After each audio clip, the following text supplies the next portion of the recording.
Hinamak na manugang. Kabanata 876.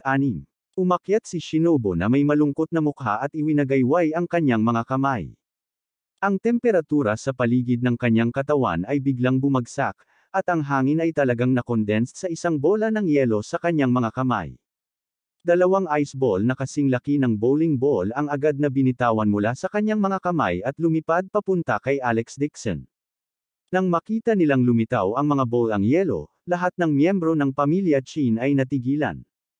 Ito ba ay isang espesyal na epekto sa pelikula? Paano niya na-shoot ang ice hockey gamit ang kanyang mga kamay? Nanlaki din ni Chin Yue ang kanyang magagandang mata sa gulat at pinunasan ang pawis sa noo ni Alex Dixon. Hindi nakakagulat na si Chin Yihai ay walang takot ngayon. May ganoon pala kalakas na tao sa tabi niya. Bang! Bang! Tumabi si Alex Dixon at agad na sumabog sa lupa ang dalawang bola ng yelo. Ang berdeng ladrilyo na lupa ay agad na sumabog sa mga piraso at ang mga labi ay lumipad kung saan-saan. Isang tenan ang nagwagayway ng kanyang mga kamay, at isa pang 7 o 8 bola ng yelo ang lumipad palabas, binombo si Alex Dixon. Master Anteng, patayin mo itong Dixon. Mabilis na nagtago si Chin Yihai sa likod ng mesa at sumigaw na puno ng pananabik ang mukha. 7 o 8 bola ng yelo ang agad na nagpalamig ng hangin. Ang mga taong Chin family ay hindi pa nakakita ng ganoong eksena dati. Lahat sila ay natakot sa gilid at walang lakas ng loob na lumapit. Umiling si Alex Dixon. Akmang tatama ang mga ball ang yelo sa kanyang mukha, bigla niyang ikinaway ang kanyang kamay sa ere at hinawakan ang mga ball ang yelo sa kanyang kamay na parang nanghuhuli ng langaw. Ang mga ball ang yelo, na kasing laki ng mga mangkok, ay sinunggaban niya gamit ang kanyang mga kamay. Tulad ng marupok na salamin, nadurog sila sa mga tipak ng yelo at nahulog sa lupa. Ano, yan lang ba ang meron ka? Umisi si Alex Dixon na hindi ngiti. Kawili-wili. Ang ekspresyon ng isang tenan ay mabangis habang siya ay umuungal. Inipon niya ang lahat ng espiritong enerhiya sa kanyang katawan at itinuloy ang kanyang dalawang kamay. Hindi ko akalain na may kasanayan ang batang ito. Nakuha niya talaga ang ice ball na ginamit kong spirit energy para gawin gamit ang mga kamay ko. Boom, boom, boom. Kasunod ng tuloy-tuloy na paghagis ni Antena ng kanyang mga kamay, talagang naghagis siya ng 12 ng bola ng yelo ng sabay-sabay, lumilipad papunta kay Alex Dixon ng mabilis. Sa ilang sandali, ang mga ball ang yelo sa himpapawid ay lumipad ng magulo, tulad ng isang malaking ulan ng yelo na bumabagsak mula sa langit. At sa hail rain na ito, mayroon pang ilang matutulis na ice all na pinaghalo sa loob. Hanggat ang isa ay nahawakan ng mga ice all, tiyak na tumatagos ito sa katawan at tumatagos sa puso ng isa. Agad ding naging malamig ang temperatura sa looban. Ito ay talagang nanginginig ng mga ngipin, na para bang ito ang pinakamalamig na araw ng taglamig. Nang makita ang mga granizo na pumawi sa langit at tumakip sa lupa na dumudurog papunta kay Alex Dixon, nag-alab ang puso ni Chin Yue sa pagkabalisa habang sumisigaw siya, "Alex! How dare you show off your insignificant skills in front of me?" Hindi kumikibo si Alex Dixon. Hindi lang niya itinaas ang kamay, wala rin siyang balak umiwas. Malapit ka nang mamatay. Ang mga mata ng tenan ay kumislap ng isang bakas ng kakaibang liwanag, at nagpakawala siya ng masamang pagngisi. Ang dalawang ball ang yelo na na-shoot niya kanina ay isang pagkukunwari lamang. Sanay na silang ibaba ang bantay ni Alex Dixon. Ang mga ito ay mga ordinaryong bola ng yelo lamang. At ang mga ball ang yelo na ipinutok niya ngayon ay hindi ordinaryong yelo. Sa halip, naglalaman sila ng mga bakas ng espiritong enerhiya. Ang kapangyarihan ng mga ball ang yelo na ito ay maihahambing sa mga bomba. Hindi banggitin ang katawan ni Alex Dixon, kahit isang tangke sa harap niya ay natusok sa loob ng ilang minuto, naging salon. Malapit nang umulan ng isang bagyong may yelo kay Alex Dixon. Biglaan. Ang ulan ng granizo ay nagyelo sa hangin. Tulad ng pansamantalang oras, ang mga kumikislap na yelo ay tumigil sa himpapawid at hindi gumagalaw. Wala pang 1 pulgada ang layo nila sa dulo ng ilong ni Alex Dixon. Anong nangyayari? Nagbago ang ekspresyon ng isang tenan. Sa isang malalim na sigaw, pinasigla niya ang kanyang espiritong enerhiya at ilan pang ice cone ang tumusok papunta kay Alex Dixon. Gayunpaman, nang ang mga ice cone na ito ay umabot sa 1 metro sa harap ni Alex Dixon, talagang lumutang sila sa hangin nang hindi gumagalaw. Napabuntong hininga si Qin Yue at nagulat sa eksenang ito. Bigla siyang naintindihan. Hindi dahil ang mga granizo na ito ay nasuspine sa hangin, ngunit sila ay hinarang ng isang hindi nakikita at napakalaking puwersa na pumihil sa kanila sa pagsulong. Bahagyang nagbago ang ekspresyon ng Tenon, at lumitaw ang manipis na pawis sa kanyang ulo. Nagamit niya ang 70% ng kanyang potensyal na enerhiya, ngunit lahat ito ay hinarang ni Alex Dixon. Sa sandaling ito, biglang nagpakawala ng malamig na buntong hininga si Alex Dixon at iwinagayway ang kanang kamay. Hua! Ang mga granizo na lumulutang sa himpapawid ay biglang bumagsak sa lupa na parang may narinig silang utos. Bumangon ka! Sigaw ni Alex Dixon sa malalim na boses at agad na tinawag ang water spirit. Sa isang iglap, lalong lumamig ang hangin sa paligid. Dumaloy ang mga butil ng puting malamig na hangin sa kanyang pulso, at sa bilis na nakikita ng mata, mabilis itong nakabuo ng isang ice dragon na gawa sa puting malamig na hangin. Nang makita ang eksenang ito, ang buong pamilya Qin ay natigilan. Hindi pa sila nakakita ng ganoong eksena sa buong buhay nila. At sa paligid ng katawan ni Alex Dixon ay isang layer ng puting malamig na hangin. Si Chu Xia iyon, ngunit ang patio ay kasing lamig ng 12 buwan ng buwan. Si Qin Yue ay nakasuot ng mahabang damit at mahabang pantalon. Nanginginig talaga siya sa lamig. Ang ilang miyembro ng pamilyang Qin na nakatayong malapit ay may patong ng hamog na nagyelo sa kanilang buhok. Nagbago rin ang ekspresyon ng isang Tenon habang siya ay sumigaw sa alarma, ito ay water spirit. Ang maalamat na langit at lupang pumili ng bagay. Nakatago talaga ito sa loob ng katawan ni Alex Dixon. Sa sandaling ito, biglang humakbang sa ere si Alex Dixon. Para siyang nakatapak sa isang hindi nakikitang hagdanan. Mabilis siyang humakbang sa ere at biglang itinaas ang kanang pulso. Sa isang malakas na dagandong, inatake niya ang antenan. Ang ice na dragon na umiikot sa kanyang kanang braso ay talagang tinanggal ang braso nito at sumugod papunta sa ulo ni antenan. Sa sandaling si Ice Dragon ay umalis kay Alex Dixon, mabilis itong lumawak na parang nagbuga ng hangin. Sa huli, naging 7 hanggang 8 metro ang haba na higanteng Ice Dragon. Ang ekspresyon ng isang Tenon ay nagbago ng husto. Tumulo ang butil ng pawis sa kanyang noo, at agad niyang ginamit ang lahat ng kanyang lakas para harangan ito. Inipon niya ang lahat ng paglilipat ng enerhiya sa kanyang katawan at mabangis na itinulak ang kanyang mga kamay pasulong. Isang agos ng mga pulang apoy ang bumaril mula sa kanyang mga palad at bumuo ng isang walang katulad na malaking nagninangas na tigre sa hangin. Ang puting Frost Dragon ay nabuo mula sa malamig na hangin at ang malaking tigre na nabuo mula sa nagngangalit na apoy ay bumangga sa hangin. Boom! Nayanig ang lupa at nayanig ang langit. Ang labanan ng yelo at apoy. Ang banggaan ng malakas na enerhiya ay lumikha ng isang alon ng hangin, na naging sanhi ng isang grupo ng mga miyembro ng pamilyang Qin na nakatayo sa malapit na itinapon sa lupa. Ang mga puno sa looban ay lahat ay hindi makakayanan ang mabigat na pasanin, at sila ay naputol ng sabay-sabay at pinalipad. Sa sobrang takot ni Qin Yue ay mabilis niyang hinayla si Old Man Qin at nagtago sa isang sulok.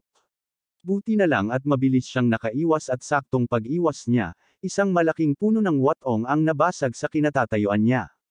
Nang makita ang nakakagulat na eksenang ito, labis na nagulat si Qin Yue na namutla ang kanyang mukha at halos hindi na siya makahinga. Ang Ice Dragon at ang nagninangas na tigre ay nagbanggaan sa hangin at ang mga nililigawan na Qi ay nagsagupaan at agad na nawala. Kumilos si Alex Dixon na parang walang nangyari, ngunit napaatras si Anteng ng alon ng hangin. Ang kanyang mga binti ay matatag na nakatapak sa lupa na parang skating. Napaatras siya ng alon ng hangin at nagawa lamang niyang patatagin ang sarili matapos mag-slide ng 4 o 5 metro. Nakasubsob na sa lupa ang kanyang mga paa. Ang mga limestone brick sa lupa ay nagbitak din at nagbitak, at naapakan niya ito ng 4 hanggang 5 metro. Si Qin Yihai, na nagtatago sa gilid, ay nanunood ng may kaba. Hindi niya inaasahan na ganoon kalakas si Alex Dixon. Ngayon lang, nang tawagin ni Alex Dixon ang Frost Dragon, natakot si Qin Yihai na muntik na siyang bumagsak sa lupa. Kung ang Antenan ay mula sa Esper Association at may mga espesyal na kakayahan, bakit ganoon din si Alex Dixon? Master An, ikaw. Mabilis na patayin ang batang ito. Natakot si Qin Yihai sa kanyang puso, kaya dali-dali niyang hinimok si An Tungheng. Ang tanging pag-asa niya ngayon ay magagamit ni Antenan ang kanyang ultimate technique para maalis si Alex Dixon. Kabanata 877. Hindi namumula ang mukha ni Alex Dixon, at hindi rin siya humihingal. Napangiti siya ng mahina, at sa hitsura ng pang-aalipusta, binaluktot niya ang daliri kay Anreng. Baka, gaya ng inaasahan, na-provoke si Anreng. Sa sobrang galit niya ay sumumpa siya sa bansa. Ang poster na ito, sa kanyang bayang Sinilangan, si Yingguo, ay isang ganap na mapanghamak na saloobin. Pinanlakihan niya ng dugo ang mga mata niya at umungol. Sa isang iglap, ang hangin sa paligid ng katawan ni Anteng ay tila nasunog, at ang temperatura ay agad na tumaas. Umiikot ang nakakapasong agos ng hangin sa kanyang katawan, na bumubuo ng isang mainit na buhawi. Sobrang init. Agad na umatras ang mga tao ng Qin clan sa bakuran. Gayunpaman, marami pa rin sa kanila ang nasunog ang kanilang buhok. Si Qin Yue ay pinagpapawisan din dahil sa init. Laking gulat niya. Ngayon lang kasing lamig ng taglamig ang bakuran.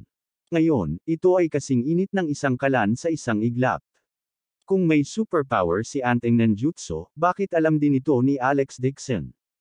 Isang kakaibang sigaw ang pinakawala ni Anteng, at ang nakakapasong buhawi sa kanyang paligid ay unti-unting namula, na naging buhawi na gawa sa apoy. Alex Dixon, kahit na may water spirits ka, ang kahinaan nila ay takot sila sa nakakapasong init. Ang fire magic ko ay natural na kaaway ng water spirits. Gaya ng inaasahan, ang water spirit na tumatalon sa palad ni Alex Dixon ay tila takot din sa init. Tumiit ito mula sa laki ng baseball hanggang sa laki ng itlog. Naglaho rin ng husto ang puting fog at singaw ng tubig na nakapaligid dito, na parang sumangga. Isang tingin ng kasiyahan ang sumilay sa mga mata ni Anreng.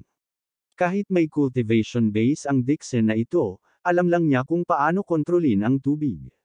At siya ay isang makapangyarihang tao na nagtanim ng tubig at apoy. Isang tenan ang umungal ng malakas habang pilit niyang itinutulak ang magkabilang palad niya pasulong. Isang nagninangas na buhawi ang sumugod papunta kay Alex Dixon na may nakakagulat na momentum. Ang nakakapasong init na alon ay naging sanhi ng pagkalante ng mga berdeng dahon sa looban at pagkahulog sa lupa. Ilang Qin clansmen na nakatayo malapit kay Alex Dixon ay nahulog sa lupa. Maging ang kanilang mga damit ay nasunog. Natabunan sila ng apoy at sunod-sunod na tumalon sa pool. Alex, umiwas ka. Tiniis ni Qin Yue ang heatwave at nag-aalalang sumigaw. Gayunpaman, hindi pa rin kumikibo si Alex Dixon sa harap ng nagngangalit na apoy. Hanggang sa sumugod ang nagninangas na buhawi sa kanyang harapan ay bigla siyang tumayo sa kabayo at gumawa ng postura ng Tai Chi. Ikinumpas niya ang dalawang palad niya pasulong.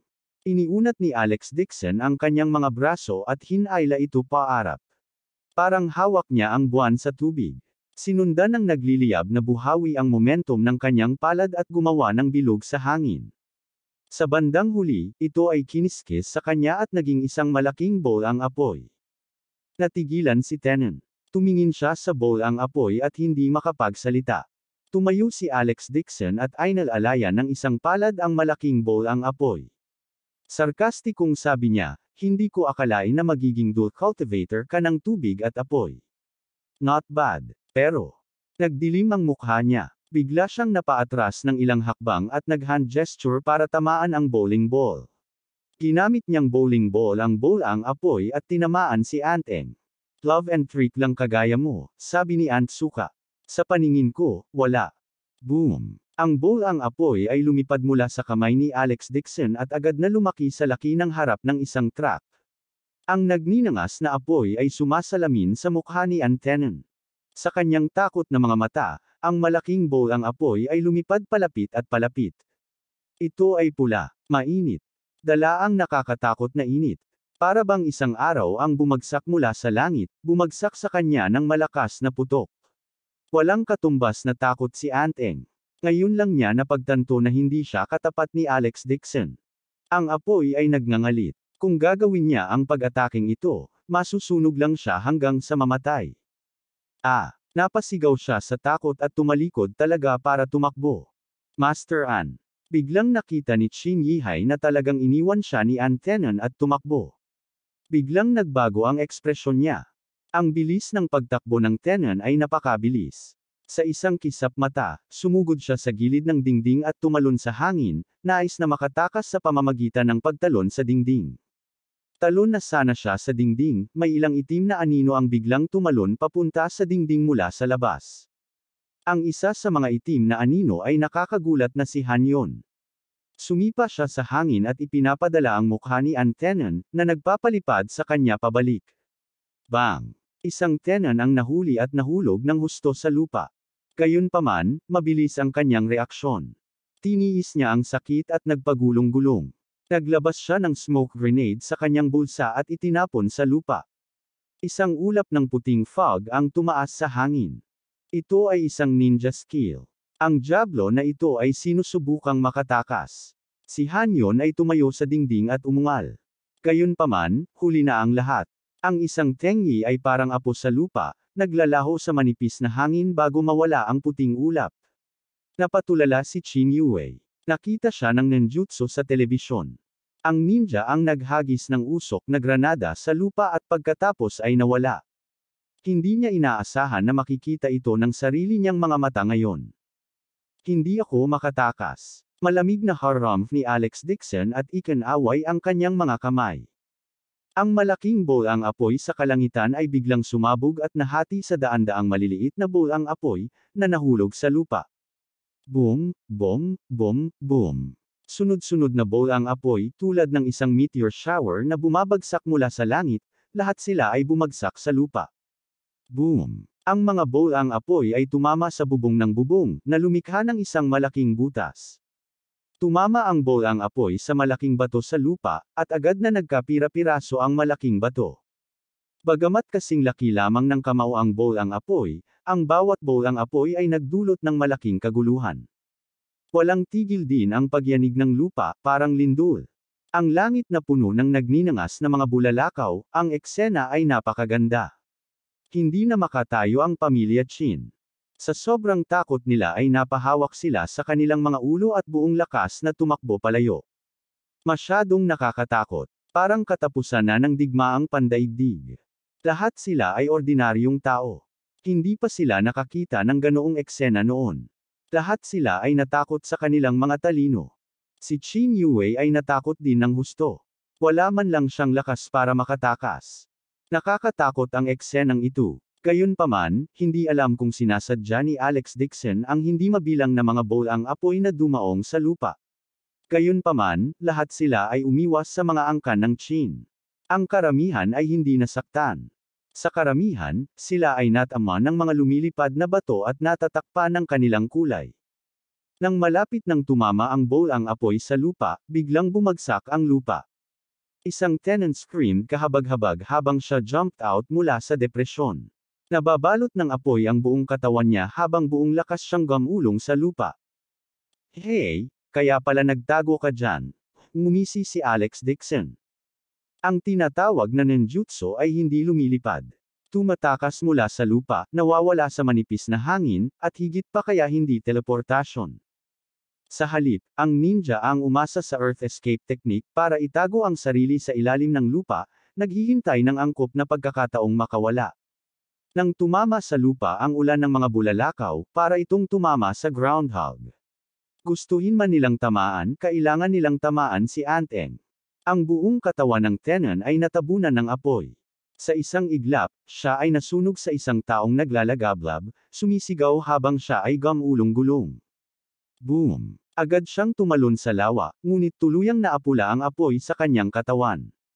Gayunpaman, ang kanyang balat at laman ay nasunog na sa isang malutong, at ang kanyang mga damit ay ganap na nasunog. Nasunog din ang balat niya. Isang teng ang nagtiis at nagpakawala ng isang malungkot na hiyaw, pagkatapos ay bumagsak sa pool at nawala ng malay. Nang makitang si Master Anteng ay aktwal na nasunog sa kalahating kamatayan ni Alex Dixon, si Qin Yihai ay natakot sa kanyang talino. Mabilis niyang sinamantala ang kaguluhan at gusto niyang tumalon. Natakot din ang mga tulisang dala niya. Hindi na sila ng ahas na manatili pa at tumakbo para sa kanilang buhay. Masyadong nakakatakot. Kung alam lang nilang darating si Alex Dixon, hindi na nila siya susundan kahit anong mangyari. Ito ay simpleng panliligaw sa kamatayan. Si Alex Dixon ay kasing kahulugan ng pagpatay sa Diyos. Si Hanyon ay tumalon pababa mula sa pader at umungal ng malakas, hulihin sila. 12-dosenang itim na anino ang dumaan. Whoosh! Whoosh! Umakyat sila sa pader at mabilis na tumalon pababa para pigilan ang mga tulisan. Nang si Qin Yihai ay tumakbo sa pinto sa takot at malapit nang tumakbo palabas. Biglang bumungad sa kanyang harapan ang isang pinalaki na sapatos. Kabanata 878. Si Qin Yihai ay natigilan at tumingala sa gulat. Nakita niyang biglang sumulpot sa harapan niya si Alex Dixon, hawak ang braso niya at itinaas ang kanang paa, nakatutok ang talampakan ng kanyang sapatos sa dulo ng kanyang ilong. Dixon nagulat si Qin Yihai na naging asul ang kanyang mukha, nanginginig pa siya nang magsalita. Gusto mong tumakbo? Isang malamig na buntong hininga ang pinakawalan ni Alex Dixon at marahas na sinipa ang kanyang mukha. Bang, agad na pinalipad si Qin Yihai sa pamamagitan ng sipa ni Alex Dixon, dahilan para lumipad siya pabalik. Bang, napatumba ni Qin Yihai ang maraming kasangkapan at sa wakas ay gumulong 4 o 5 beses sa lupa bago siya naapakan ni Hanyon. Lumuwa siya ng maruming dugo at tumingala sa takot, nakita niya lang ang sunog na katawan ni Antendran sa hindi kalayuan at ang kanyang puso ay agad na nanghihina. Tapos na, ang buong katawan ni Qin Yihai ay nababalot ng malamig na pawis, at patuloy siyang nanginginig. Mahigit 100 bowlang apoy ang nabasag sa lupa, maraming lugar ang natabunan ng apoy, at umuusbong ang makapal na usok. At ang hangin din ay naging walang kapantay na init. Ubo-ubo. Umubo si Qin Yue at sabi na inutusan ng lahat, mabilis na patayin ang apoy, huwag hayaang kumalat ang apoy. Hindi na kailangan, mahinang sabi ni Alex Dixon, bigla siyang tumingala at malamig na sumigaw sa langit, Rain, halika. Nang siyang matapos magsalita, sa pamamagitan ng isang hua, bumagsak ang malakas na ulan mula sa kalangitan, at ang maliliit na apoy na nagniningas sa lahat ng direksyon ay agad na napatay. Ang mga patak ng ulan na kasing laki ng bin ay bumagsak sa katawan ni Qin Yue, at sa isang kisap mata, siya ay ganap na nabasa. Nakita na niya ang espesyal na kakayahan ni Alex Dixon, at ngayon ay nagulat siya. Gayunpaman, ang mga tao ng Qin family ay natulala, magalang silang tumingin kay Alex Dixon na para bang may tinitingnan silang Diyos. Natigilan din si Qin Yihai, para siyang tinamaan ng kidlat. Nabuhusan ng tubig ang kanyang katawan na parang manok, ngunit hindi pa rin siya makabawi. Ano ang nangyayari? Ang Dixon guy na ito ay talagang marunong tumawag sa hangin at magpatawag ng ulan. Ito ba ay isang bagay na kayang gawin ng isang ordinaryong tao? Tinitigan ni Qin Yihai si Alex Dixon at biglang kinilig. Ngayon lang niya naintindihan kung gaano siya na-provoke sa isang mapaminsalang bituin. Tumalikod si Alex Dixon at naglakad papunta kay Qin Yihai. Plop, tumindig ang balahibo ni Qin Yihai, at hindi niya maiwasang lumuhod sa lupa. Dixon, Mr. Dixon, mangyaring iligtas ang aking buhay aso, huwag mo akong patayin. Tumayo si Alex Dixon sa harap ni Qin Yihai, nakatingin sa kanya mula sa itaas.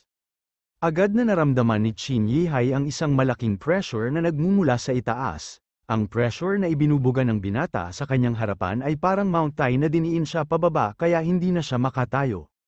Nagpatira pa siya sa lupa at umiyak ng mapait, Mr. Dixon, iligtas mo ang buhay ko, iligtas mo ang buhay ko, ha? Nakikiusap ako kay Mr. Dixon na iligtas ang buhay ng pinsan ko alang-alang sa pinsan ko, iligtas mo ang buhay ko.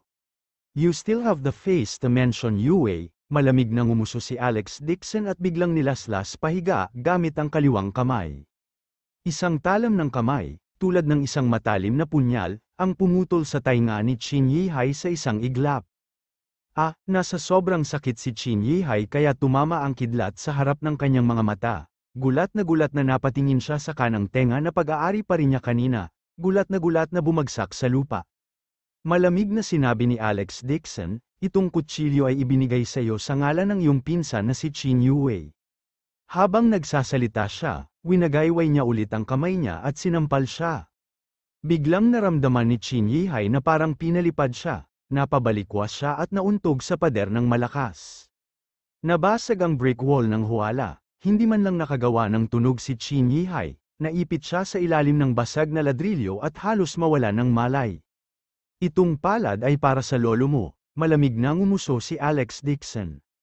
Ang kalahati ng mukha ni Qin Yihai ay bumagsak, ang kanyang mga buto sa pisngi ay nabasag, naputol din ang tungki ng ilong niya, siya ay nakahiga sa lupa, sa bingit ng kamatayan. Ang buong Qin clan ay natigilan, lumingon si Alex Dixon at mahinang sinabi sa Qin clan, alam ko na marami sa inyo ang lihim na nakipagsabwatan kay Qin Yihai at tinutulan si Qin Yue na susunod na patriarch, bibigyan ko kayo ng pagkakataon, stand out and I will spare you kung hindi. Kapag ako na mismo ang gumawa, magiging katulad ka lang ni Qin Yihai. Walang pakialam ang boses niya, walang bahid ng emosyon.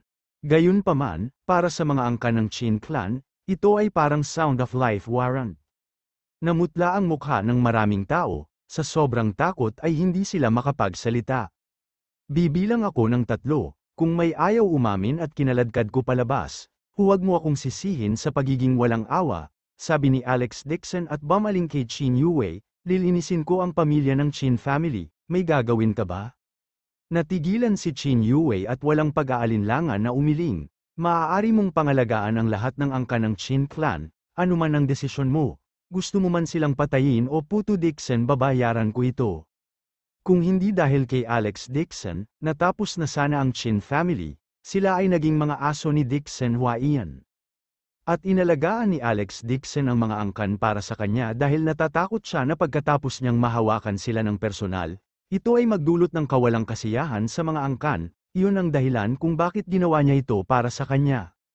Alam ni Qin Yue ang may sensinang pagsisikap ni Alex Dixon, at naantig siya ng hindi masabi. Tuma-ngo si Alex Dixon at malamig na sinabi, isa. Nang siya ay nagbilang pa lamang ng isa, ang kanilang mga taga-Qin ay agad na lumakad at lumuhad sa lupa habang nanginginig. Please spare my life, Mr. Dixon. Lahat kami ay kinulam ni Qin Yihai, may ginawa lang kaming katangahan dahil magulo ang ulo namin. 2, ang ilan pang angka ng Qin ay hindi nakayanan ang panggigipit at gumapang palabas ng karamihan upang lumuhad sa lupa sa takot.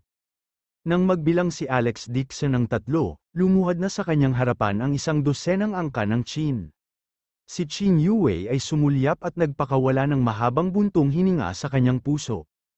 Ang mga taong ito ay kamag-anak lahat kay Qin Yihai, sila rin ang mga taong sumuporta kay Qin Yihai, ngayon, natagpuan na ni Alex Dixon silang lahat. Noong nakaraan, hiniling sa kanya ni Alex Dixon na manatili dahil gusto niyang gawing mas madali para sa kanya na alisin ang mga may lihim na motibo sa Qin family. Nagawa na niya, malapit na tayo, tumalikod si Alex Dixon at sinabi kay Qin Yue, hindi ako miyembro ng Qin family, kaya ipauubaya ko sa iyo ang iba. Nilunok ni Qin Yue ang mga luha sa kanyang mga mata at naglakad sa harap ni Alex Dixon. Siya ay palaging mayabang, noong nakaraan, dahil sa usapan ni Su Chingcheng, nagkaroon siya ng malalim na impresyon kay Alex Dixon, ngunit ngayon, si Qin Yue lamang ang nakaramdam ng panghihinayang, nagsisi na siya masyado siyang tanga at hindi niya nakilala kung anong klaseng tao siya. Alex, paano kita pasasalamatan? Namula ang mukha ni Qin Yue sa unang pagkakataon, nauutal pa siya nang magsalita siya. Tinitigan siya ni Alex Dixon ng ilang segundo at biglang inabot ang kamay para hawakan ang mukha niya. Nagulat si Qin Yue, baka naman ginagamot siya nito. She subconsciously reached to open his hand, but suddenly, she dahan-daang ibinaba ang kamay niya. Bahagya niyang inangat ang mukha at hinayaan ang daliri ni Alex Dixon na hawakan ang mukha niya. Marahang hinaplos ng kamay ni Alex Dixon ang kanyang mukha na parang balahibo. Hindi mapigilan ni Qin Yue na ipikit ang kanyang mga mata, bumibilis ang tibok ng puso niya, hindi siya tumanggi at hinayaan siyang hawakan niya. Sa sandaling ito, nakapagdesisyon na si Qin Yue. Anuman ang mga kondisyon na iminungkahi ni Alex Dixon, sasang-ayon siya sa lahat. Habang ang mukha ni Qin Yue ay namumula at ang kanyang puso ay tumitibok, naramdaman niya ang kamay ni Alex Dixon na halos hinahaplos ang lugar kung saan ang kanyang mukha ay bakas. Ang ayos na ng mukha mo ngayon, boss ni Alex Dixon. Natigilan si Chin Yue, binuksan niya ang kanyang mga mata at hindi namamalayan na hinawakan ang kanyang mukha. With this touch, natigilan siya agad. Ngayon lang, siya ay nilaslas ni Chin Yihai, 1 pulgadang haba ng sugat ang naiwan sa kanyang mukha, at sugat ang kanyang balat at laman. Gayunpaman, pagkatapos ng mahinang haplos ni Alex Dixon saglit, nagkaroon talaga ng peklat ang sugat sa kanyang mukha, at hindi naman ito masakit. Ikaw, kaya ginagamot mo ang mga sugat ko. Hindi napigilan ni Chin Yue na sabihin, hindi niya alam kung bakit, pero nakaramdam siya ng kaunting pagkawala sa kanyang puso. Kabanata 879 Tuma NGO si Alex Dixon, kalmado ang kanyang ekspresyon, kapag ang peklat ay bumagsak sa loob ng 2 araw, ang iyong mukha ay babalik sa normal, at ni isang peklat ay hindi may iwan. Kanina lang niya hinawakan ang mukha ni Chin Yue, at nag-inject na ng spirit energy sa sugat para gamutin ang sugat nito. Ang magandang mukha ni Chin Yue ay kasing pula ng lobster, at nakaramdam siya ng isang alon ng pagkakasala sa kanyang puso. Malinaw na ginagamot niya ang kanyang sugat, ngunit ngayon lang niya naintindihan at naisip na siya. Chin Yihai, at ang mga taong ito, ipauubaya ko sila sa iyo upang harapin, sabi ni Alex Dixon. Tungkol sa mga sugat ng matandang Chin, magpapadala ako ng isang tao na padalhan ng gamot mamaya, siya ay gagaling pagkatapos magpahinga, saglit lang. Sa katunayan, gusto niyang magpadala ng durugin si Chin Yihai, gayunpaman, naunawaan niya na mas mabuti na hayaan ang pamilyang Chin na humawak sa bagay na ito, higit pa rito, magagamit din ni Chin Yue ang bagay na ito para itatag ang kanyang prestihiyo sa pamilya. Pagkatapos niyang magsalita, tinawag ni Alex Dixon si Han Yun at tumalikod para lumabas ng pinto. Nakatitig si Chin Yue sa likod ni Alex Dixon habang nakakaramdam siya ng komplikadong emosyon.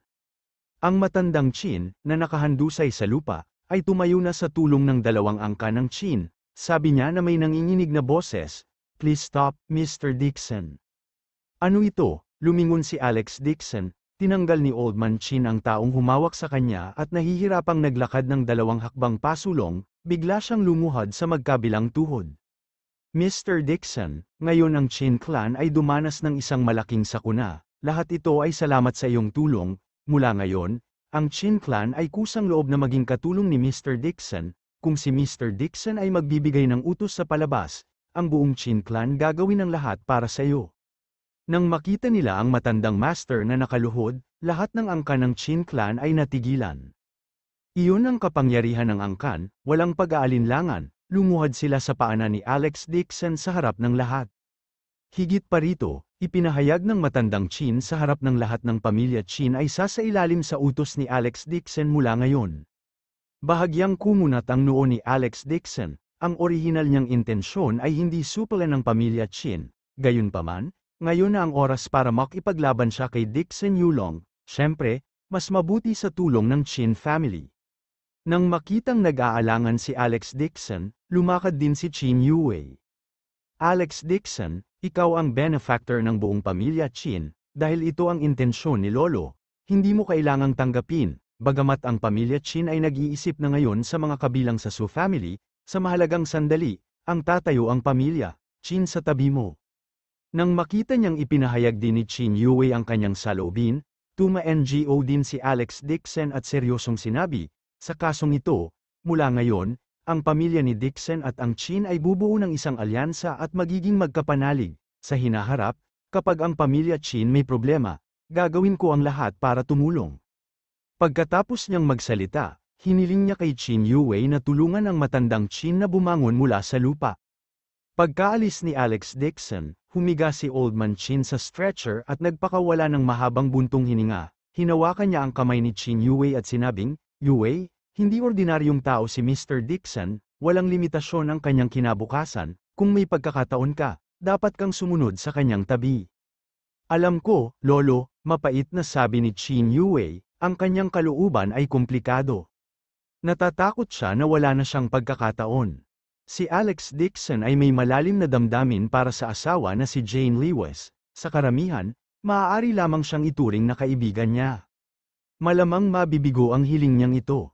Habang hinahayaan niyang tumakbo ng ligaw ang kanyang imahinasyon, biglang nanigas ang kanyang palad. Talagang isinuot ni Old Man Chin ang selyo ng pamilya sa kanyang kamay. Natigilan si Chin Yue, "Lolo, ito ay..." "Yue, matanda na si Lolo, natatakot ako na hindi na niya makontrol ang pamilya Chin," seryosong sabi ni Old Man Chin, "Mula ngayon, nasa kamay mo na ang pamilya Chin. Kung gusto mong manatili sa Su family na magnegosyo, maaari mong hilingin kay Chin Lei na asikasuhin ang mga usapan ng pamilya."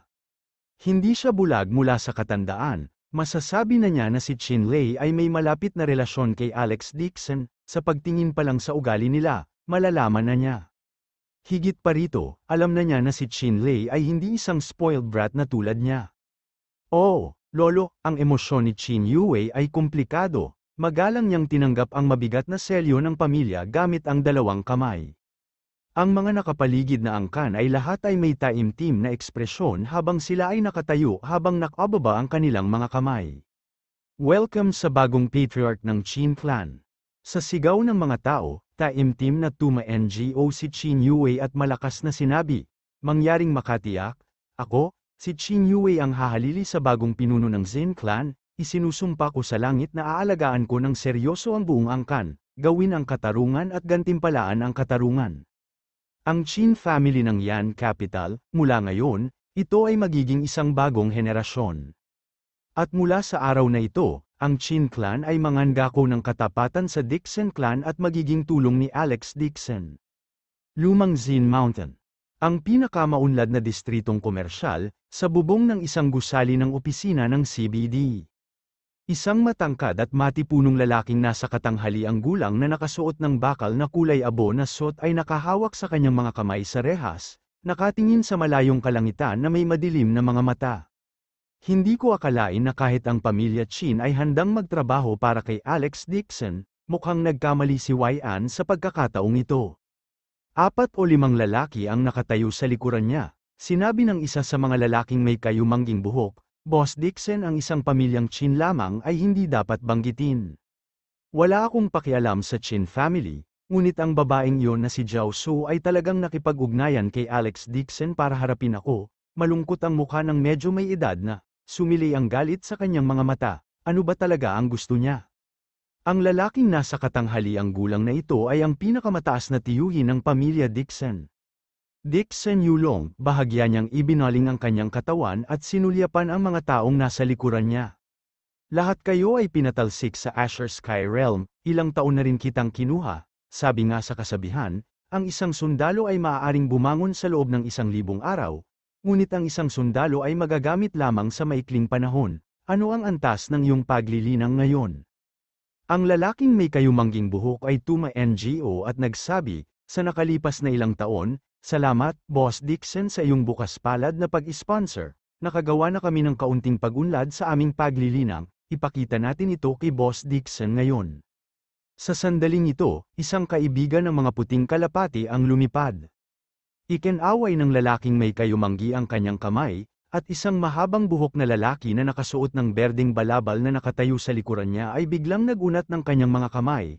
Tinutukan ang kaibigan ng mga kalapati sa kalangitan. Ang mga kalapati na lumilipad sa langit ay tila nagyelo. 12 ng mga kalapati ay talagang pilit na sinuspinde sa hangin, na parang sila ay naipit, hindi sila gumagalaw.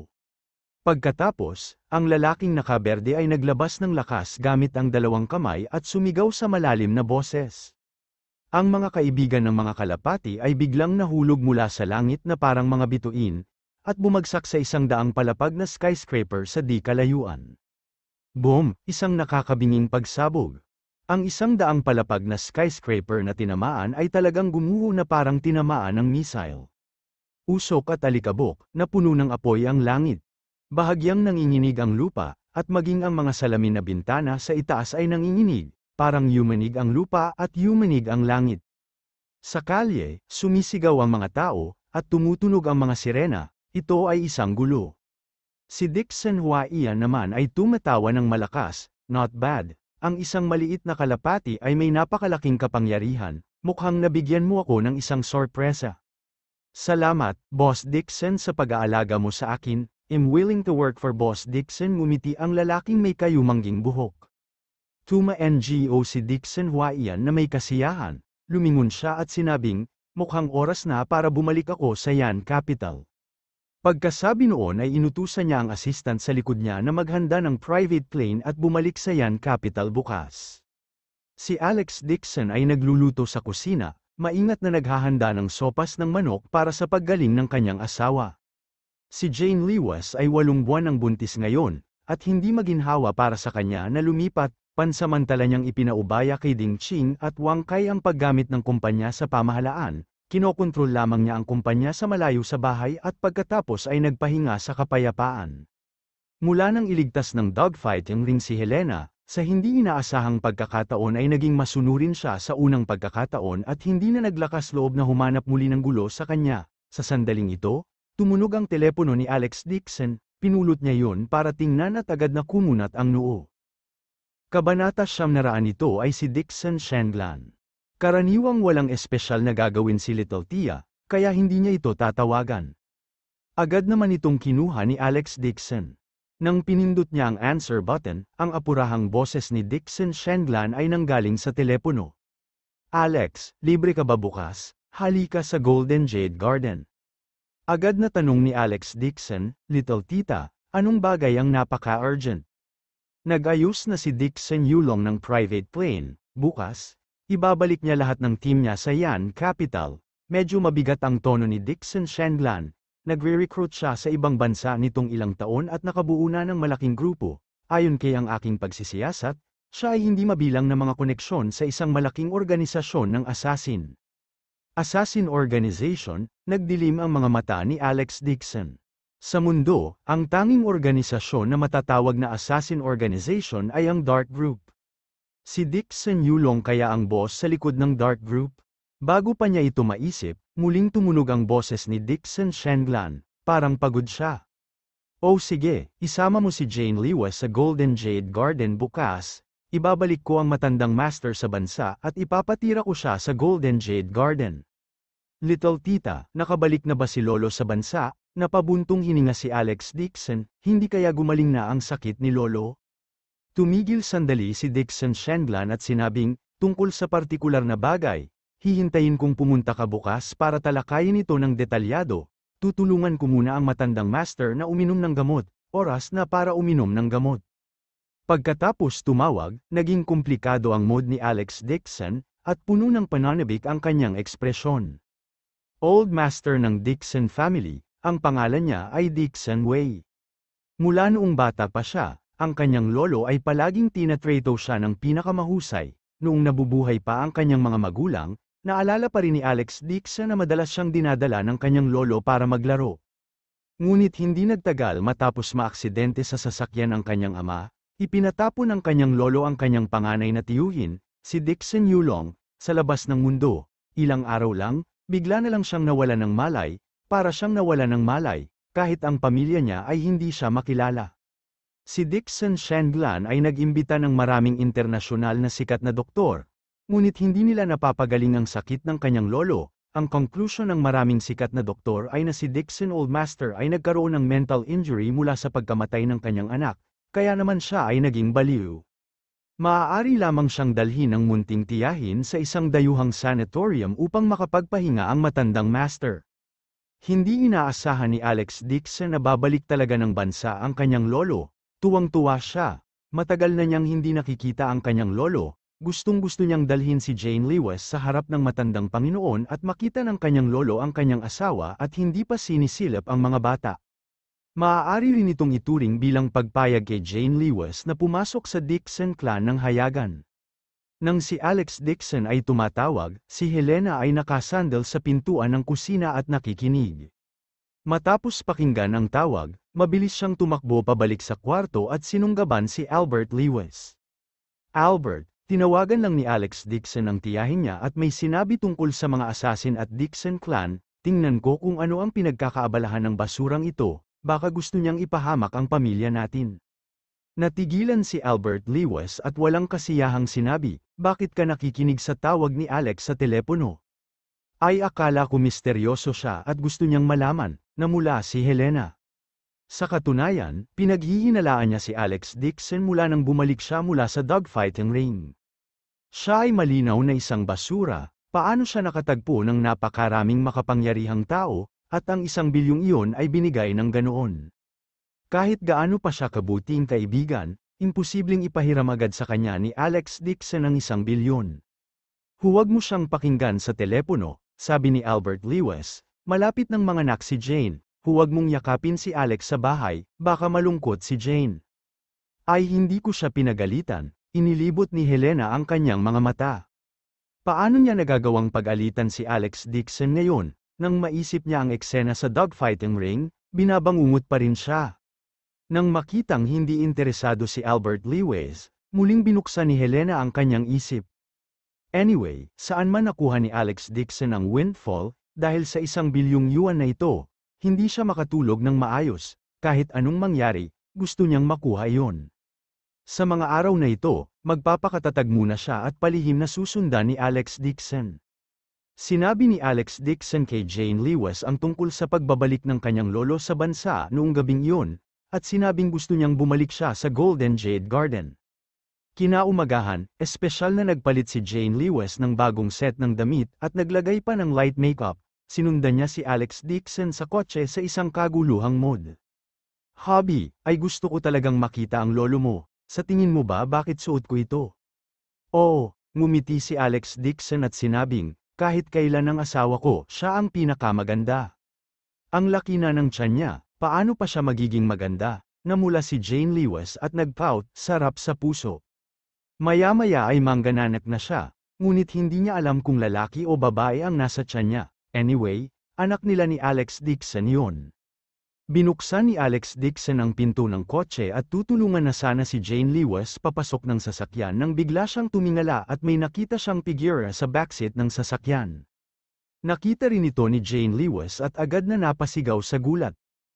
Ma, kailan ka pa sumakay sa kotse? Makikitang nagtatago si Helena sa backseat at magtatago na sana sa ilalim ng upuan nang makita silang dalawa, makapal lang ang mukha niya at tuyong tumawa.